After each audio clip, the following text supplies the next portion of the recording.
आ जाते हैं बेटा फ्रिक्शन पे। फ्रिक्शन क्या है? पीछे भी पढ़ा कि ऐसी फोर्स जो किसी भी ऑब्जेक्ट की मोशन को अपोज करे उसको क्या कहते हैं? फ्रिक्शन कहते हैं। जैसे एक बाल क्या करते हो, किक करते हो, बाल को हिट करते हो तो ग्राउंड पे वो थोड़ी देर के लिए मूव करता है और फिर रुक जाता है। और रुकने की वजह क्या है कि बॉल की सरफेस, फुटबॉल की सरफेस और ग्राउंड के दरमियान फोर्स ऑफ फ्रिक्शन होती है जिसकी वजह से वो रुक जाता है।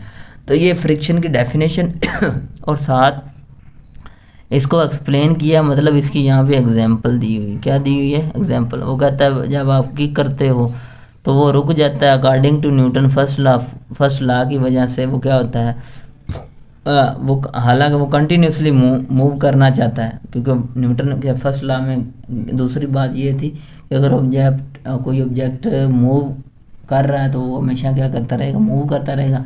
लेकिन वो कहता है प्रैक्टिकली क्या होगा, ऑब्जेक्ट थोड़े ही वक्फे के बाद वो क्या कुछ डिस्टेंस कवर करने के बाद रुक जाएगा। किसकी वजह से? फोर्स ऑफ फ्रिक्शन की वजह से।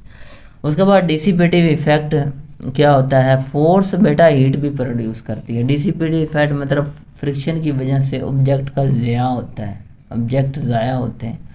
अब कैसे? जैसा कि आप रोड पे कार ड्राइव करते हो, कार ड्राइव करने के बाद बेटा क्या करते हो, जैसे ही ब्रेक लगाते हो, ब्रेक लगाने की वजह से फिर क्या होता है, उससे शोर प्रोड्यूस होता है और उसके बाद हीट प्रोड्यूस होती है। और इस तरह आपके जो टायर होते हैं उनमें क्या होता है? डिसिपेटिव इफेक्ट होता है, मतलब वो आस्ता आस्ता क्या हो रहे होते हैं? ज़ाया हो रहे होते हैं, ख़त्म हो रहे होते हैं। तो डिसिपेटिव इफेक्ट। और इसी तरह जब आप अपने हाथ सर्दियों में क्या करते हो, हाथ गर्म करने के लिए आप ऐसे ऐसे क्या करते हो? रब करते हो। रब करने की वजह से आप क्या देते हैं? आप अपनी मस्कुलर एनर्जी आपके हैंड में आती है। हैंड जब आप ऊपर नीचे फ्लैप एक दूसरे के ऊपर करते हो तो उसकी वजह से फिर वहाँ पे हीट फ्रिक्शन प्रोड्यूस है, फ्रिक्शन की वजह से फिर हीट। और यही बेसिकली क्या है? डिसिपेटिव इफेक्ट है। ओके हो गया बेटा? तो ये साथ एक एग्जांपल और डिसिपेटिव इफेक्ट की एक ये लाइन है, ये तैयार कर लीजिएगा। ये पढ़ लेते हैं।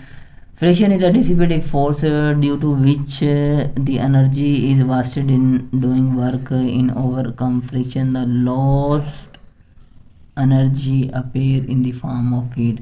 और फ्रिक्शन की वजह से जो एनर्जी लॉस होती है वो हीट की फॉर्म में अपीयर होती है, ये मतलब प्रोड्यूस होती है। ठीक हो गया? उसके बाद बेटा ये देखो रबिंग हैंड वाली ये एग्जांपल आ गई ना, ठीक है। तो बेटा ये एग्जांपल यहाँ से लेकर यहाँ तक ये सारी वर्किंग बताएगी बेटा, यहाँ तक ये। उसके बाद दूसरी एग्जांपल आ जाती है जब मूविंग पार्ट्स ऑफ मशीन, कोई मशीन चलती है तो उसके पार्ट्स जो होते हैं आपस में क्या करते हैं? रब करते हैं। ऐसे जैसे कि ये हैंड आप एक दूसरे के ऊपर रब करते हैं तो उनके दरमियान भी फ्रिक्शन प्रोड्यूस है जिससे वो मशीन क्या होती हैं? हीटअप हो जाती हैं। और हीटअप होने की वजह से उनके पार्ट्स जो एक वक्त आता है आस्ता आस्ता घिस जाते हैं। और घिसने की वजह से फिर क्या होता है? वहाँ से बहुत ज़्यादा मशीन साउंड प्रोड्यूस करना स्टार्ट कर देती है। ठीक हो गया? तो वहाँ पे क्या हो रहा है? डिसिपेटिव इफेक्ट हो रहा है, एनर्जी का बहुत ज़्यादा ज़्यादा आ रहा है। तो ये दूसरी एग्जांपल आप दे सकते हैं। और ये वाला आ गया शूटिंग स्टार। जब आपने आसमान में देखा होगा एक स्टार है वो ऐसे मूव करता है और फिर क्या होता है? गायब हो जाता है। ठीक हो गया?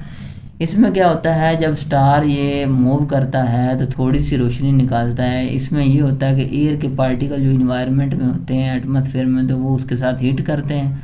और हीट करने की वजह से फिर एक वक्त आता है जब उसका ग्लो क्या होता है? आस्ता आस्ता ख़त्म हो जाता है, वो आस्ता आस्ता डिसिपेट होना स्टार्ट है, क्योंकि वहाँ पे कंटिन्यूसली एयर के पार्टिकल उसके साथ हीट कर रहे हैं जिससे फ्रिक्शन प्रोड्यूस हो रही है और फ्रिक्शन से फिर डिसिपेटिव इफेक्ट प्रोड्यूस हो रहा है। और वहाँ पर वो एक वक्त आता है कि वो क्या हो जाता है? ख़त्म हो जाता है। ठीक है?